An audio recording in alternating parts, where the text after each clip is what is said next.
স্বপ্নপুরীতে এসে ঘুমন্ত সাপ থেকে শুরু করে তোমার ভূতের রাজ্য দেখা হয়ে গিয়েছে। আজকে বুঝতে পেরেছি কেন স্বপ্নপুরীকে বাংলাদেশের সব থেকে বড় বিনোদন পার্ক বলা হয়েছে। এইখানে বিনোদনের জন্য সকল ব্যবস্থা আছে, কিন্তু সত্যি একদিনে স্বপ্নপুরী ঘুরে কমপ্লিট করা কোনোদিনও সম্ভব না। এক প্রান্ত থেকে আরেক প্রান্তে হেঁটে যেতেই আমরা অস্থির হয়ে যাচ্ছি। আজকে তোমাদের সাথে স্বপ্নপুরী সব থেকে সুন্দর দুটা পার্ট শেয়ার করব।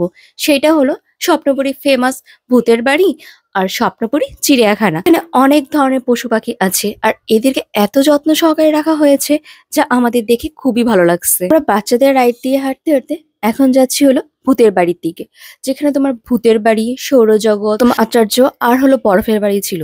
কিন্তু যেহেতু স্বপ্নপুরীতে এখন হলো কনস্ট্রাকশনের কাজ চলছে, তাই কিছু কিছু রাইড বা কিছু কিছু পার্ট এখন বন্ধ আছে। যেমন বরফের বাড়িটা এখন বন্ধ রাখা হয়েছিল, আর সপ্তম আচার্যটাও বন্ধ ছিল তখন। স্বপ্নপুরীতে যাওয়ার আগে অনেকের কাছেই শুনেছি ভূতের বাড়িটা যেন অন্তত একবার ঘুরে আসা হয়। তো এই তো ভূতের বাড়িটা ঘুরবো, এটা আগের থেকে চিন্তা ভাবনা করেই আসছিলাম। আর এইখানে ছিল তোমার কৃত্রিম পশু জগৎ, তারপর সুইমিং পুল ছিল, তারপর আজব জাদুঘর ছিল। বাট এগুলো কিছুই ঘোরা হয়নি। আসলে টাইম যেহেতু আমাদের অল্প ছিল, সবকিছু একবারে কভার করা তো সম্ভব হয়নি। তাই যেগুলো খুব সুন্দর সুন্দর পার্ট ছিল ওগুলো সবকিছু আমরা ঘোরার চেষ্টা করেছি। আর এখন আমরা যাচ্ছি যেখানে বড়দের রাইড ছিল, যেমন শান্তামারিয়াম, ড্রাগন কোস্টার, অক্টোপাস, তারপর ফ্রিসবি, আর বাচ্চাদের হলো ঘোড়ার গাড়ি ছিল। কিন্তু এগুলো সবকিছুই হলো 5টার পর বন্ধ হয়ে গিয়েছিল, তার জন্য কোনোটাতেই আমরা উঠতে পারিনি। আর এই প্রত্যেকটারই টিকিট ছিল তোমার 40 টাকা আর 50 টাকা করে। এমনিও আমি তো অক্টোপাস বলো আর ড্রাগন কোস্টার বলো কোনোটাতেই উঠতে পারতাম না, কারণ আমার হার্টবিট অনেক দুর্বল। এইসব রাইডে উঠতে গেলে আমার হার্টবিট অনেক বেশি বেড়ে যায় আর খুবই ভয় লাগে যে কখন যেন আমি পড়ে যাবো। দিদিরও সেম অবস্থা। আমরা যদি কখনো কোনো রাইডে উঠি, দুজন একসাথেই উঠার চেষ্টা করি, দুইজনেই আমরা একদম ভীতু। তো একা একা আমাদের কারোরই ওঠার সাহস নেই। স্বপ্নপুরীতে না তোমার প্রত্যেকটা রাইড বা প্রত্যেকটা প্লেস তোমার আলাদা আলাদা ভাবে সাজানোর চেষ্টা করেছে, এবং প্রত্যেকটা জায়গার সামনে কিছু কৃত্রিম তোমার নিদর্শন করেছে, যেগুলো দেখে বাচ্চারাও যেমন খুশি হবে, বড়দেরও ভালো লাগবে। এবার আমরা চলে আসছি হলো ভূতের বাড়ির দিকে। তো ভূতের বাড়িতে যাওয়ার টিকিট ছিল জনপ্রতি 40 টাকা করে। তো সবাই আর যাচ্ছে না। দিদি বললো আমার পাটা অনেক ব্যথা করছে, তুই ঘুরে আয়, আমি এখানে রেস্ট নিচ্ছি। তো চলো ভূতের বাড়ি থেকে ঘুরে আসি।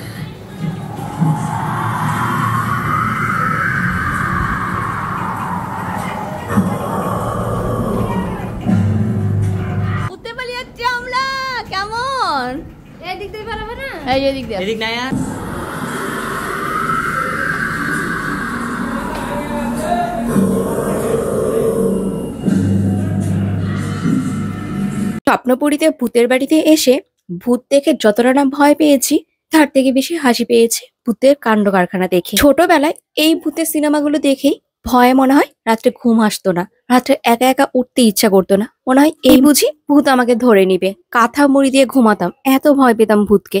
এখনো তো একা কোনোদিনও হরর কোনো মুভি দেখি না ভয়ের জন্য। স্বপ্নপুরীতে আর একটা খুব সুন্দর ব্যবস্থা আছে। এইখানে হলো তোমার বিশ্রামাগার আছে, মানে কেউ যদি স্বপ্নপুরীতে এসে একদিন স্টে করতে চায়, তার জন্য এখানে তোমার কিছু কটেজ আছে, ভাড়া দেওয়া হয়। এবং কেউ যদি সারাদিনও এখানে এসে থাকতে চায় ঘোরাফেরার জন্য বা ফ্রেশ হতে চায়, তার জন্য কিন্তু এই চাঁদনি বিশ্রামাগারে তুমি রুম পেয়ে যাবে। আগে থেকে কন্ট্যাক্ট করে আসলে অবশ্যই মনে হয় রুম পাওয়া যাবে। এবার আমরা চলে আসলাম স্বপ্নপুরী সব থেকে সুন্দর পার্ক স্বপ্নপুরী চিড়িয়াখানাতে। আর এইখানে দুইজন বানর আমাদেরকে পাখা দিয়ে বাতাস দিয়ে ওয়েলকাম করছে। সুন্দর লাগছিল ওনাদের ভাস্কর্যটা।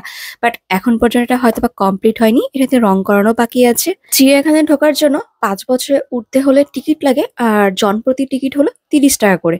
তো আমরা সবাই হলো চিড়িয়াখানায় ভিজিট করেছি। শুধু একটা জিনিসই যেটা স্বপ্নপুরীতে এসে ঘুরতে পারলাম না, সেটা হলো মৎস্য জগৎ। তো যাই হোক, নেক্সট টাইম যদি স্বপ্নপুরীতে আসি অবশ্যই মৎস্য জগৎটা ঘুরে যাব। তো ফার্স্টে এসে দেখলাম হনুমান, মানে মুখ পোড়া হনুমান। এখানে আমরা কমপক্ষে হলো 3-4 রকমের বানর আর হনুমান দেখতে পেয়েছি। পোড়া হনুমানটা এই ফার্স্ট টাইম দেখলাম। তো ও হয়তো বা কিছু একটা খাচ্ছিল, আর যেই দেখলো যে সবাই ওর ছবি তুলছে, ও স্ট্যাচু হয়ে বসে পড়েছে। আর পাশেই ছিল হলো অজগরের খাঁচা। আর এসে দেখি অজগর সাপ হলো ঘুমাচ্ছে। তো এখানে লেখা ছিল ২টা সাপ। আমি খুঁজছিলাম আরেকটা কোথায় গিয়েছে। পরে দেখি আরেকজন মহারাজ উপরে পেঁচিয়ে বসে আছে। সাপ নিয়ে ধারণা ছিল তারা খুবই ভয়ঙ্কর হয়। তাদের দেখলেই হয়তোবা আমি খুব ভয় পাবো, আরো অনেক কিছু। বাট এসে দেখি এটা হলো ঘুমন্ত প্রাণীদের দলে পড়ে গিয়েছে। আর তারপরে এইখানে দেখতে পেলাম হলো ইমু পাখি। তো খোলামেলা ছিল তো দেখতে আরো বেশি ভালো লাগছিল। আর পশু পাখিকে যতই খোলামেলা রাখা হয় তখন দেখা যায় কি তারা সুন্দর মতো বাঁচতে পারে। আমাদেরকে সবসময় খাঁচায় বন্দি করে রাখা হয়, আমরা যেরকম ছটফট করি ওদেরকেও খাঁচায় বন্দি করে রাখলে না ওরাও ঠিক সেরকমই ছটফট করে। তো ওরা যতটা খোলামেলা পরিবেশে থাকবে ওরা তত ভালো থাকতে পারবে। এখানে হলো বাপি বাবাকে মজা করে বলছিল, এই দেখো তোমার জাত ভাই দুইজনই সারাদিন শুধু দৌড়েই পারে। তারপর এই পাখিটার নামটা না আমি একদম ভুলে গিয়েছি, বাট দেখতে খুবই সুন্দর ছিল। তো ঘুরে ঘুরে আমরা চিড়িয়াখানায় যত পশু পাখি ছিল সবকিছুই দেখছিলাম। ভাল্লুকটাকে দেখে না এতটাই মায়া লাগছিল, কেমন ভাবে তোমার গ্রিলটা ধরে বসেছিল। তো এইখানে অনেক ধরনের পাখি ছিল, আমি তো এত নাম বলতে পারবো না। তারপর কিছু কিছু যেটা দেখলাম, মদন টাক, ময়ূর, অস্ট্রেলিয়ান ঘুঘু, তারপর হলো ভুবন চিল, কয়েক রকমের তোমার মুরগিরই জাতি ছিল, তো ৩ রকমের তোমার হরিণ ছিল, কুমির ছিল, তারপর হলো মেছো বিড়ালের মতো কিছু একটা ছিল। অনেক রকম পশু পাখি ছিল। আর সবগুলোই এত সুন্দর আর পরিষ্কার পরিচ্ছন্ন ছিল, দেখতে খুব ভালো লাগছিল এই চিড়িয়াখানাতে। এদিকে হলো গাছ থেকে আমরা পাড়া হচ্ছিল, পেরে হলো বানরদের দেওয়া হচ্ছিল, ওরা আবার কি সুন্দর বসে বসে খাচ্ছিল।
এদিকে বাবা আর মামাম আমাকে প্রত্যেকটা খাঁচায় নিয়ে নিয়ে দেখাচ্ছিল কোনটা কি।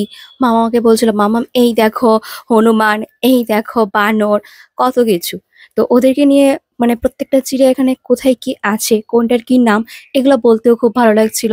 ছোট থেকে ওরা যেহেতু টাইসনকে দেখে বড় হচ্ছে আর টাইসনকে ওরা খুবই ভালোবাসে, তো এইখানে ওরা কোনো পশু পাখি দেখে ভয় পাচ্ছিল না। আর প্রত্যেকটা খাঁচার সামনে যে ওদের কাণ্ড কারখানা দেখে অনেক আনন্দ পাচ্ছিল। এই দেখো বানরগুলো কি সুন্দর করে আমড়া খাচ্ছিল, আমরাও সবাই মিলে ওদের হাতে আমড়াগুলো তুলে দিচ্ছিলাম।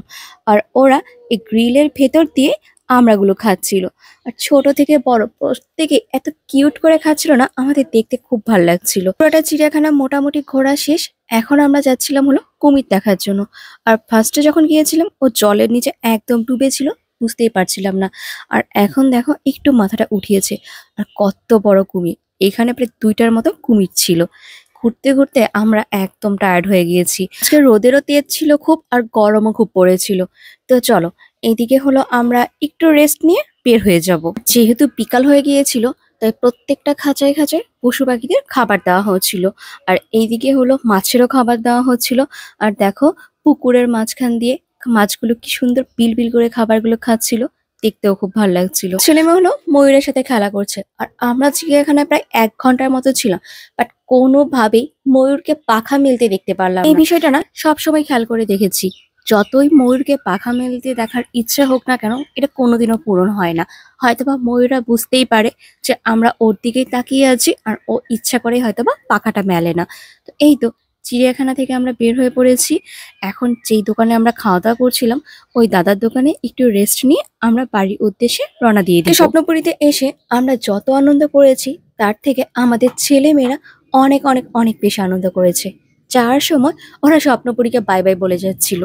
আর স্বপ্নপুরীতে দিনের দৃশ্য যেরকম সুন্দর তেরকম রাতের দৃশ্য অপূর্ব সুন্দর। এত সুন্দর লাইটিং করা, খুব ভালো লাগছিল যখন রাতের এই লাইটিং গুলো দেখতে দেখতে যাচ্ছিলাম। তো এই তো যাওয়ার পথে আমরা একটু ঘোড়া কেটে দাঁড়িয়ে চা খেয়ে নিলাম। আর আমরা যখন হিলি বর্ডার থেকে বগুড়া যাই তখন ওই ঘোড়াঘাটে দাঁড়িয়ে চা খাই। কাকার দোকানের চাটা না খুব ভালো খেতে হয়। তো চায়ের সাথে আমরা অল টাইমের কিছু পাউরুটি আর কেকও নিয়ে নিয়েছি। তো চলো বন্ধুরা, চাটা খেয়ে এখন আমরা বাড়ির উদ্দেশ্যে রওনা দিব। আর যদি তোমাদের আজকের ব্লগটাও ভালো লেগে থাকে তাহলে একটা লাইক, কমেন্ট আর শেয়ার দিয়ে আমাদের পাশে থেকো।